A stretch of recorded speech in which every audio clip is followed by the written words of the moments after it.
할렐루야. 네, 이 새벽에 나오신 여러분이 우리 주님의 축복과 은혜가 함께하기를 간절히 바랍니다. 자, 시편 78편은 계속해서 아삽의 시로 소개됩니다만은 아삽의 맞스길이라고 그러죠. 맞스길은 교훈이다, 교훈시다 이런 것이죠. 오늘 이 시인은 아마 다윗 시대에 살았던 사람이 아닌가 생각해 보는데, 이스라엘 백성이 이제 광야를 거쳐서 가나안 땅에 들어온 이후에 그들의 삶에 많은 패역함과 교만함과 불순종을 지적합니다. 특별히 가나안 땅에 들어온 이후에 이스라엘 백성이 잊어버린 가장 중요한 한 가지가 있습니다. 그들은 하나님을 잊어버렸다는, 그리고 하나님의 율법과 계명을 잊어버리고, 하나님이 우리 조상들을 출애굽시킬 때, 애굽에서 이끌어내실 때 어떤 일을 행하셨고, 광야에서 하나님이 우리에게 어떻게 만나와 메추라기를 주셨는가, 우리가 목말라 할 때 하나님이 어떻게 반석을 깨뜨리시고 거기서 물이 터져서 우리를 먹이셨는가, 그 모든 것을 이스라엘 백성들이 잊어버렸다는 것입니다. 그래서 그들에게 바로 알려주길 원했고, 그리고 그들의 조상들이 어떤 삶을 살아왔는가를. 그러면 그들의 조상들은 그렇게 믿음이 좋았느냐? 반석에서 물이 터져 나오고 만나를 아침마다 내리시고 동풍을 불어서 메추라기를 불어오시면 그들은 늘 감사하고 찬양하고 하나님께 영광을 돌렸느냐? 그렇지 않았다는 것입니다. 그들은 그럴수록 오히려 은혜를 잊어버리고 교만하고 패역하고 욕심에 노예가 되어버리고, 그리고 하나님을 거역하기를 밥 먹듯이 했다는 거예요. 그들의 결과가 뭐냐? 하나님의 심판이라는 거예요. 그래서 이스라엘 역사 속에 하나님이 어떻게 은혜를 베푸셨고, 하나님이 그들을 어떻게 구원하셨고, 하나님이 그들을 어떻게 심판하셨는가를 말씀하셨어요. 그러니까 지금의 너희들도 하나님의 은혜를 모르면 하나님이 너희를 이렇게 너희 조상들처럼 심판하실 수 있다.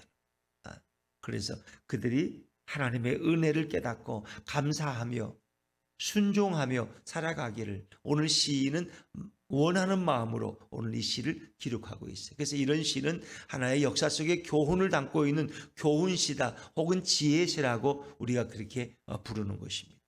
어찌 보면 이 시인은 자기가 어떤 역사학자의 입장에서 어떤 하나님을 섬기는 마치 어떤 선지자나 제사장 같은 마음으로 이 시를 기록하고, 이 백성이 다시는 그런 범죄에 빠지지 않도록 교훈하고자 하는 것이 목적이라는 것입니다. 자, 그래서 그는 먼저 이 백성을 향해서 내 말에 귀를 기울이라 하는 권면으로 오늘 본문을 시작하고 있습니다. 자, 우리 오늘 1절 말씀을 먼저 읽어볼까요? 1절입니다. 시작. 내 백성이여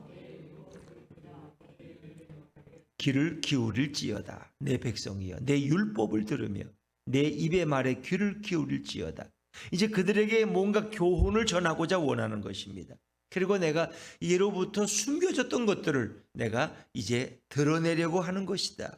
근데 이 모든 것은 너희 조상들에게 이미 전해졌던 것인데 이것이 그들의 자손에게 숨겨지면 안 되니까 이제 그것을 다시 이야기해서 그들이 어떤 역사로부터 교훈을 배우고, 그리고 하나님을 잊지 않도록 하는 것이 이 시의 목적이라고 할 수 있겠죠. 자, 우리 2절부터 4절까지입니다. 2절부터 4절까지 한번 이어보죠. 시작.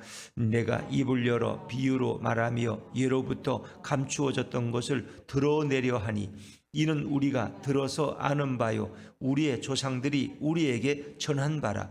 우리가 이를 그들의 자손에게 숨기지 아니하고 여호와의 영예와 그의 능력과 그가 행하신 기이한 사적을 후대에 전하리로다. 목적이 분명하죠. 자손들에게 이것을 숨기지 아니하고 여호와의 영광과 그가 능력과 그가 행하신 기이한 사적을 후대에 전하리로다. 요즘으로 말하면 기독교 교육이라고도 말할 수 있죠. 하나님을 우리의 자녀들에게 알려주는 게 기독교 교육이고, 그것이 교회 학교예요. 어찌 보면 그것이 신앙인들의 사명이에요. 그래서 이스라엘 백성들은 자신들이 경험한 하나님이 자신들에게 베푼 은혜를 자기 조상 자녀들에게, 후손들에게 알려주는 것을 굉장히 중요하게 여겼죠. 그래서 그들이 요단강을 건너고도 어떻게 요단강을 건너자마자 거기에 돌비를 세워서 이제 이 사실을 기억하도록 하나님이 우리를 위해서 요단을 열어주셨다. 요단강을 마른 땅까지 건너게 하셨다. 이제 그것을 자손들에게 알려서 그들이 하나님을 잊어버리지 않도록 그렇게 했다는 거예요. 왜? 자손들이 그걸 모르면 그들이 하나님의 은혜를 깨닫지 못하고 축복을 받지 못하고 결국 심판받는 자들이 될 수밖에 없으니까. 그래서 우리가 2세 교육이라는 것이 얼마나 중요하냐 하는 것을 말하죠. 자, 하나님이 우리에게 주신 율법을 먼저 알리기를 원했어요. 자, 5절과 6절입니다. 5절과 6절 시작. 여호와께서 증거를 야곱에게 세우시며 법도를 이스라엘에게 정하시고 우리 조상들에게 명령하사 그들의 자손에게 알리라 하셨으니 이는 그들로 후대 곧 태어날 자손에게 이를 알게 하고 그들은 일어나 그들의 자손에게 일러서, 그렇죠, 자녀들에게 또 그의 자녀들에게 이렇게 계속해서 그 하나님의 율법을 전수해야 된다는 거예요. 그 율법이란 말을 이제 증거와 법도라고, 증거와 법도라고. 뭐 율법이란 말은 성경의 시편에도 보면 한 8가지 정도 이렇게 소개가 됩니다. 이제 그것을 이스라엘 백성에게 알려주라는, 하나님의 계명을 그 후손들에게 알려줄 이유를 설명하는 거예요. 왜 그것을 전해줘야 되느냐? 일어나 그들의 자손들에게 일러서 어떤 결과가 오게 하려고. 7절입니다. 7절을 먼저 7절 시작. 그들로 그들의 소망을 하나님께 두며 하나님께서 행하신 일을 잊지 아니하고 오직 그의 계명을 지켜서. 그 자손들이 하나님께만 소망을 두게 할 목적으로 이 말씀을 전해야 된다는 거예요. 하나님께 소망을, 이 백성이 하나님께 소망을 둡니까? 다른 데 소망을 두죠. 어떤 인생이라는 것을, 어떤 자신들이 좋아하는 일을 행하는 것을, 어떤 한때 자신이 살아갈 동안 어떤 쾌락을 마음껏 취하는 걸로, 아니면 남들 앞에서 인기 있는 사람이 되는 것으로 뭔가 다른 것에 소망을 두고 있다는 거죠. 그런데 하나님께 소망을 두도록, 그리고 하나님이 행하신 일을 잊지 아니하고 그 계명을 온전히 지켜서, 그래서 가장 중요한 것은 하나님의 율법과 하나님의 행하신 일입니다.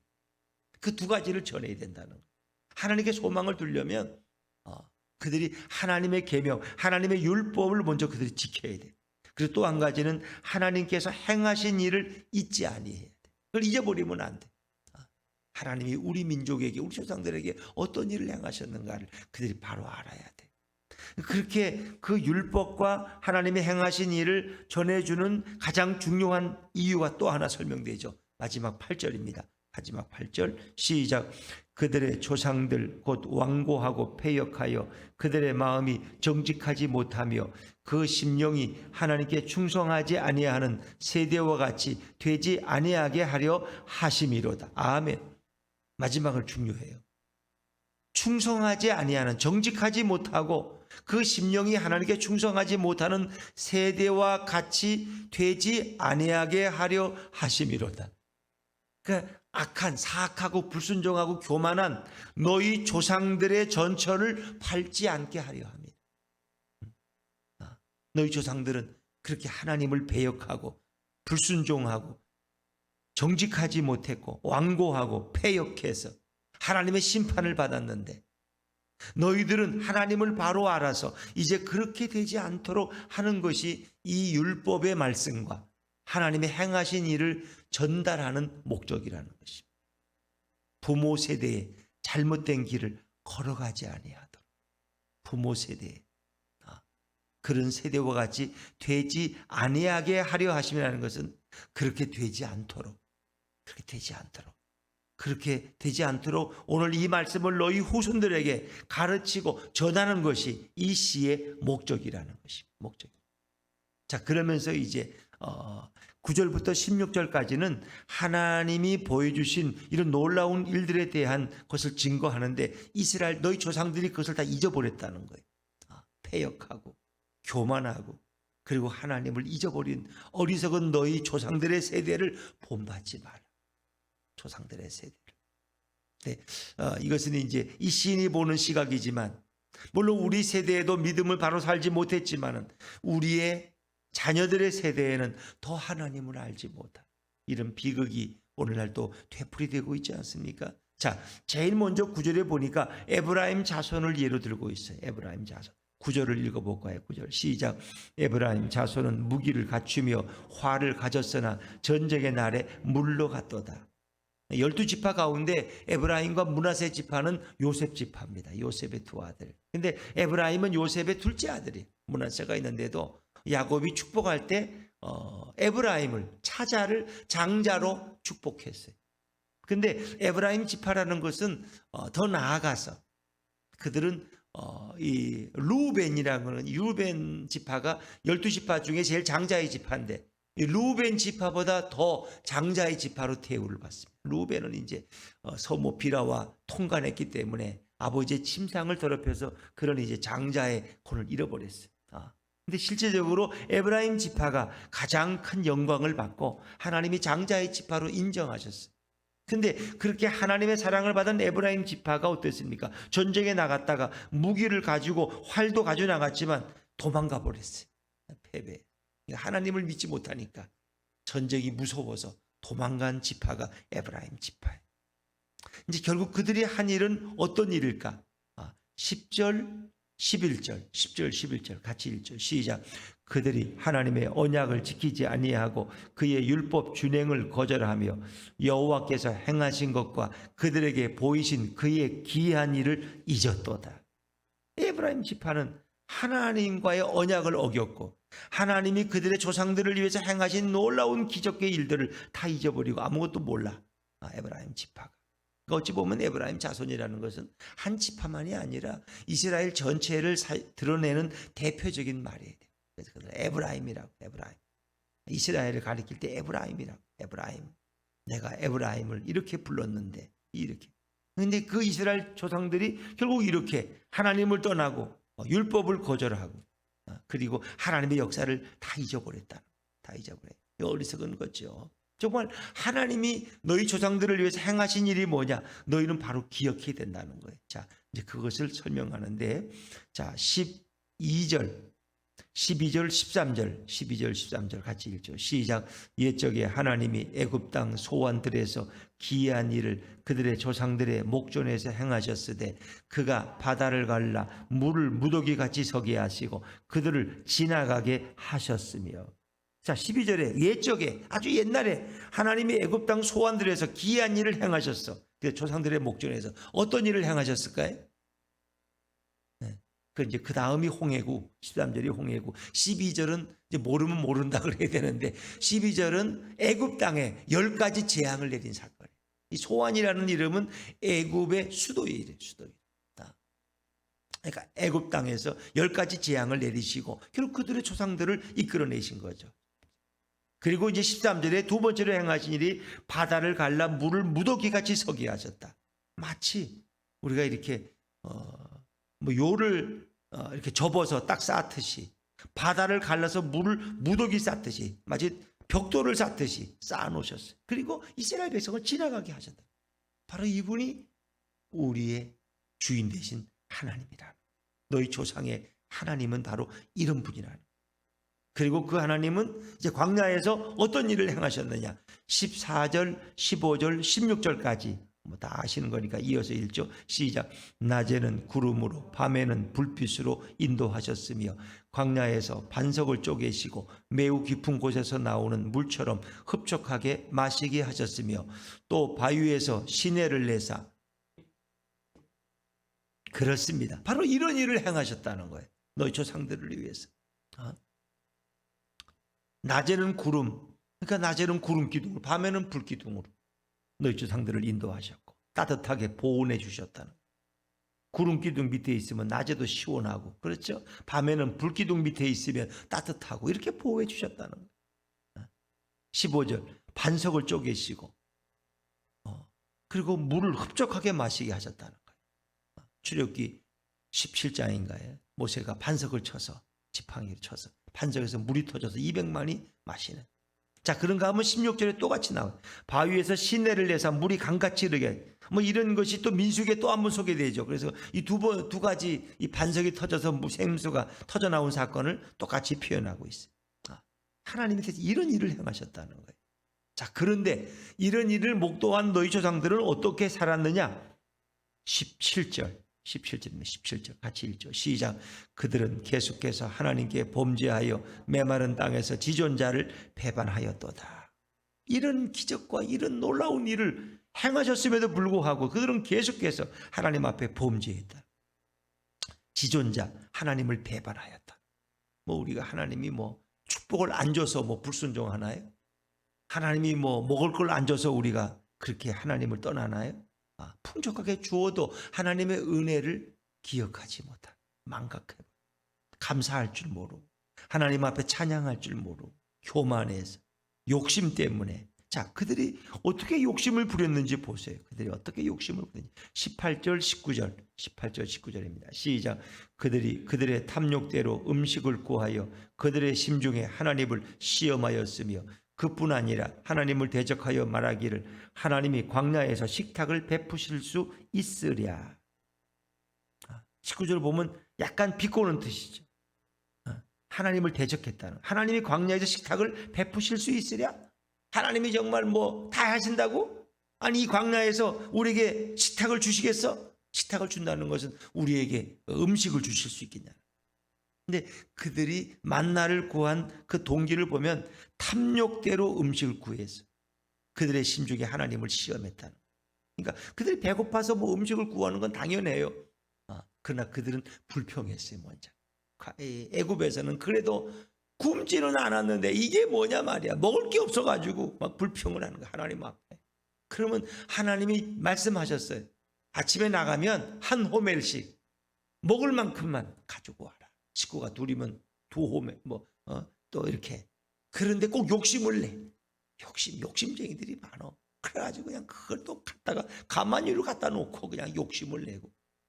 그랬더니 그 다음날 다 썩어서 벌레가 나서 버려야 돼. 그러니까 그저 하루 먹는 거면 좋게. 왜? 내일도 또 만나를 또 주실 거니까. 그래 욕심으로 해. 그래 안 그래요? 인간의 욕심은 그 끝없다는 거. 이게 탐욕이야, 탐욕. 하나님이 주신 거 하나님이 다 알아서 주시겠지 이러면 되는데 늘 내일을 걱정해. 여러분 집에 뭐 여기 이제 윤서가 있고 뭐 저기는 또 지한이가 있고 이제 그렇겠죠. 이제 보면 또 뭐 저 주한이도 있고. 근데 이 아이들이 말이에요. 오늘 저녁을 맛있게 잘 먹었어. 오늘은 또 막 그냥 맛있게 닭 요리를 해가지고 이렇게 치킨을 잘 구워서 맛있게 줬어. 맛있게 먹었어. 그들의 애들이 한숨을 쉬며 걱정을 해. 내일도 이렇게 먹을 수 있을까? 엄마 내일 아침도 줄 거야? 한 끼 잘 먹이고 내일은 굶긴 거지? 자꾸 이렇게 애가 이상한 소리를 해. 내일 쌀은 있는 거야? 내일 저녁에도 삼겹살 구워줄 거야? 안 구워줄 거지? 내가 엄마 마음을 잘 알아. 이러면서 애들이 엉뚱한 소리를 하면은 그 기분 좋아해. 당연히 너를 사랑하니까 저녁에도 치킨 요리해주고 내일 아침에도 또 맛있는 국 끓여줄 거고 저녁에는 생선도 또 사다가 해줄 건데 지금 엄마 생각은 그런데 아이가 자꾸 엄마를 의심해. 엄마 내일 아침에 새벽에도 갔다가 오지도 않을 거고 아침도 안 주고 우리 학교 그냥 쫓아보낼 거지. 이렇게 한다면 얼마나 섭섭해. 이 하나님의 마음 믿지를 못하는 거야. 오늘 만나를 내려서도 내일도 내린다는 보장이 어디 있어. 이래야죠. 눈치 빠른 사람들을 갖다가 끌어모아. 그 요즘에 사재기 하는 것처럼 이마트에 가가지고 그냥 다 십질하다가 집에다 쌓아놓고는 그냥 전쟁 나면 어떡할 거냐고. 코로나가 팬데믹이 오면 이런 것도 귀하대. 물가가 오를 거다. 이래 엉뚱한 짓 하는 사람들이 꼭 있는 것처럼. 오늘 주신 하나님이 내일도 부어주실 것을 믿지 못해서 의심하고 욕심을 내. 탐욕. 그 하나님을 시험하는 거예요. 하나님이 정말 광야에 식탁을 베푸실 수 있으랴? 그렇게 늘 주심에도 불구하고 또 의심하고 또 하나님을 시험하는 어리석은 백성들. 이 하나님을 시험한다는 건요, 하나님을 기분 나쁘게 만든다. 그러니까 자녀가 우리 부모에게 너 내일 준비할 거 있는데 실기 도구 사가야 되는데 아빠 3만 원 있어요? 3만 원 없지? 아빠한테 무슨 3만 원이 있겠어? 그래서 아빠가 3만 원이 없겠어? 아침에 내가 은행에 찾아서라도 너한테 3만 원을 주지. 카드밖에 없더라도. 근데 아빠를 조롱하는 거야. 아빠가 3만 원 주겠어? 아니야, 우리 아빠는 가난해서 3만 원도 없을 거야. 내가 보니까. 이렇게 시험하요. 하나님은 얼마나 전능하신 분이야. 근데 하나님이 행하실 일을 이렇게 조롱하고 비난하고 모독하는 이런 그들의 잘못된 시험의 행위, 이 모든 것을 하나님이 얼마나 안타깝게 보시겠어요. 또 그들이 또 요구하는 게 또 있어요. 또 하나님이 물도 주셨으면 고기도 주실 수 있느냐는 거예요. 자, 20절입니다. 20절 시작. 보라, 그가 반석을 쳐서 물을 내시니 시내가 넘쳤으나 그가 능히 떡도 주시며 자기 백성을 위하여 고기도 예비하시라 하였도다. 목말라서 물을 주셨는데 반석이 깨트려서. 그런데 이번에는 뭐야? 떡도 주실 수 있을까? 또 고기도 주실 수 있을까? 아무리 하나님이 전능해도 고기를 어떻게 줘? 이 광야에서 못 줄 거야. 이게 하나님을 꼭 시험하는 거야. 하나님을 시험하는. 그러니까 믿음으로 우리가 어떤 것을 구하고 기대하는 것과 하나님을 시험하는 것과는 다르다. 불신앙을 가지고 하나님을 조롱하듯이. 근데 계속 그들은 계속 광야에서 이걸 주셨는데도 또 다른 것을 가지고 또 하나님을 시험하고. 그리고 그들의 공통점은 하나님이 주신 것에 대해서 감사가 없어. 곧 잊어버리고 망각하고 또 다른 것도 안 주신다고 불평하고 계속 이러는 백성들. 빨리 안 주신다고 또 하나님에서 또 삿대질하고 덤벼들고 이런. 이 얼마나 꼭 우리들의 모습하고 똑같아. 이래 보면 그러니까 하나님이 그거를 듣고는 노하신 거예요. 왜? 그들이 하나님을 온전히 신뢰하지 못하고 하나님을 온전히 의지하지 못하고 계속 불신앙과 불충성을 가지고 하나님을 모독하는. 자, 우리 이제 이어서 하나님이 어떻게 그들에게 진노하셨는가를 볼까요? 21절, 22절 시작. 그러므로 여호와께서 듣고 노하셨으며 야곱에게 불같이 노하셨고 이는 하나님을 믿지 아니하며 그의 구원을 의지하지 아니한 때문이로다. 아멘. 먹을 건 다 먹었어. 그런데도 안 믿어 하나님을. 이 설명이 돼요? 여러분은 지금까지 어떻게 사셨어요? 여러분이 땅을 파가지고 다 양식을 만들고 그렇게 옷을 만들어서 입으셨어요? 하나님이 다 주셨잖아. 집도 주고 옷도 주고 차도 주고 신발도 주고 자식도 주고 생명도 주고 건강도 주고. 근데 감사할 줄 몰라. 내일 또 하나님이 내 생명을 걷어갈지 내 건강까지 어떻게 알아? 내가 하나님 몰래 좀 많이 감춰놓고 저장해놓고 이래야지. 하나님도 요즘 못 믿어. 하나님 얼마나 변덕스러운데 계속 이렇게 하나님을 안 믿어. 뭘 주면 그냥 또 좋아가지고 해야 하다가 또 조금 힘들면 그냥 하나님이 어디 있느냐 믿지. 하나님을 의지하지도 않아. 지금 오늘 주셨으면 내일도 주실 게 분명하고 과거에 역사하셨으면 미래도 역사하실 그 하나님을 신뢰하시기를 주의 이름으로 축원합니다. 그러는 거야. 오늘만 한 번 주는 거지. 애들이 뭐 먹을 게 이제 뭐 치킨이 막 싸워. 막 싸우고 먹다가 던지고 막 이런 난리가 났어. 왜 싸우느냐. 오늘 아빠가 치킨 사왔으면 또 다음 달에도 월급 받는 날 치킨도 사오지 않겠느냐. 에이, 어떻게 그걸 믿어? 아빠가 얼마나 구두쇠인데 치킨을 또 주겠어? 이건 역사에 한 번밖에 없는 사건이야. 그러니까 내가 다 먹어야 돼. 이렇게 욕심을 부리고 애들이 싸운다면 얼마나 부모가 답답해. 아빠가 오늘 기분 좋아서 월급날 치킨을 사가지고 애들을 풍성. 그러면 다음 달 월급 때도 또 사올 더 좋은 거 사오실 거 아니야. 이런 믿음이 왜 없냐는 거야. 오늘로 이건 끝나면 내일 또 굶어야 돼요? 이 어리석은 거. 그래서 우리 자꾸 모아놓으려고 그러고 쌓아놓으려고 그러고 감춰놓으려고 그러고 그 이 인간의 속성이야. 하나 가지고 부족해서 둘 셋을 준비해야 되고 이게 인간의 탐욕. 하나님은 탐욕을 말씀하시네. 오늘 내려주시면 오늘 그 은혜에 감사하고 내일 또 내려주시면 내일도 또 은혜에 감사하고 모레도 내려주실 것이고 세상이 존재하는 하나님은 계속해서 만나와 메추라기로 우리를 채우실 줄로 믿습니다. 지금은 이제 메추라기 만나는 안 내리셔요. 밖에 나가도 뭐 옥상에 가도 없어. 왜? 지금은 우리가 먹을 수 있도록 하나님이 다 풍족히 그냥 주시니까. 그래서 만나와 메추라기는 가나안 땅에 들어가서 농사를 져서 수확을 얻으니까 만나와 메추라기가 딱 끝난 거예요. 여러분의 삶에도 하나님이 다 여러 방법을 통해서 여러분을 먹이시고 입히시는데 우리 자꾸 그걸 걱정하고 의심하고 또 뭐 어떻게 사나 내 노후에는 또 손가락 빨고 살지 않나 이래가지고 자꾸 하나님을 의심하는 거예요. 하나님이 이게 뭐예요? 시험하는 거라. 시험. 자, 하나님이 그들에게 어떻게 행하셨는가를 이제 쭉 설명하는데 뭐 조금만 더 읽어보죠. 23절부터 27절까지 한번 쭉 읽어보시죠. 시작. 그러나 그가 위에 궁창을 명령하시며 하늘문을 여시고 그들에게 만나를 비같이 내려 먹이시며 하늘 양식을 그들에게 주셨나니 사람이 힘센 자의 떡을 먹었으며 그가 음식을 그들에게 충족히 주셨도다. 그가 동풍을 하늘에서 일게 하시며 그의 권능으로 남풍을 인도하시고 먼지처럼 많은 고기를 비같이 내리시고 나는 새를 바다에 모래같이 내리셨도다. 25절에 보니까 충족히 내리셔. 충족히 주셨어요. 24절에 보니까 만나를 비같이 내리셨어. 비같이. 27절에 보니까 먼지처럼 많은 고기를 비같이 내려주셨어. 그리고 나는 새를 바다에 모래같이 하나님은 주면은 아주 시원하게 주셔. 그냥 이렇게 막 비를 내리듯 그냥 먼지처럼 모래처럼 막 부어주셨어. 막 부어주셨어. 그래서 실컷 먹어라. 실컷 먹어라. 아주 그들이 심히 먹고 배불렀어. 배불렀어. 그런데 그렇게 하나님이 배부르게 주셔도 그들은 욕심을 버리지. 그들의 욕심은 끝이 없어. 이 참 어리석은 거죠. 자, 29절 30절 29절 30절입니다. 시작. 그들이 먹고 심히 배불렀나니 하나님이 그들의 원대로 그들에게 주셨도다. 그러나 그들이 그들의 욕심을 버리지 아니하여 그들의 먹을 것이 아직 그들의 입에 있을 때에, 그렇죠, 욕심을 버리. 욕심이 너무 심해. 욕심. 그러니까 어찌 보면 하나님이 그들의 그 불신앙을 듣고 진노하시면서도 진노 중에도 하나님은 주실 건 다 주셔. 너들이 그렇게 나를 못 믿느냐 이놈들아. 그래서 하나님은 풍성하게 비를 내리시듯 만나를 내리시고 모래알처럼 먼지처럼 막 고기를 내려주셨어. 근데 하나님은 그래서 마음이 아파. 어제도 치킨 먹고 오늘도 너희들이 하도 그러니까 내가 치킨 사다가 먹여준다. 근데 마음이 아파. 왜? 엄마 아빠를 너희들은 그렇게 못 믿냐? 내가 너희를 굶긴 적이 있냐?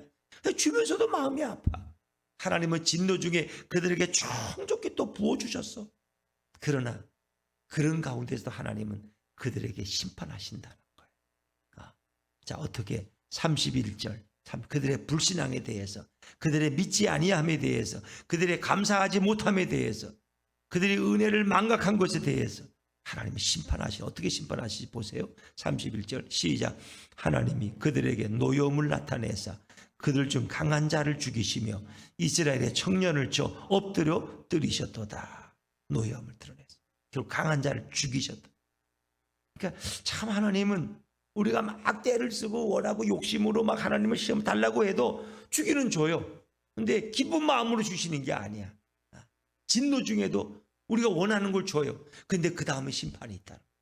먹여놓고 때리는 거 있죠, 여러분. 또 그게 이거 좋냐 이놈아, 실컷 먹어라. 그리고 때려. 훈계를 어찌 봐. 이스라엘 백성들은 이렇게 욕심으로 하나님을 시험하는 일들을 반복해서 해서 결국 하나님을 거역하는 자들이 되고 또 하나님은 그들을 심판하셔. 이제 그런 일들이 역사 속에 계속 반복돼요. 근데 그건 뭐 저와 여러분도 똑같아. 우리도 늘 하나님을 못 믿어. 불평이 또 많아. 뭐도 안 해주고 뭐도 안 해주고 뭐도 어떻고 그냥 빨리 응답도 안 해주고 말이야. 이렇게 감사할 줄 모르는 거. 그래서 오늘 은혜를 망각한 백성들, 하나님의 말씀을 잃어버리고 하나님의 행하신 놀라운 기적의 이 은총들을 잊어버리고 늘 불평하고 원망하는, 불신하는, 하나님을 의지하지 않는 어리석은 백성들에게 하나님이 진노를 내리신 것을 너희가 깨달으라는 거예요. 너희 조상들처럼 그런 길을 가지 말라는 거예요. 하나님 앞에 은혜를 감사하라. 자, 저와 여러분에게 주시는 말씀입니다. 이제 또 계속돼야 되지만 이제 이걸 2번, 3번 나눠서 또 해야 되니까 이제 오늘도 우리에게 베푸실 은혜를 기대하면서 이 하루도 감사하며 찬양하며 걸어가시기를 주의 이름으로 축원합니다.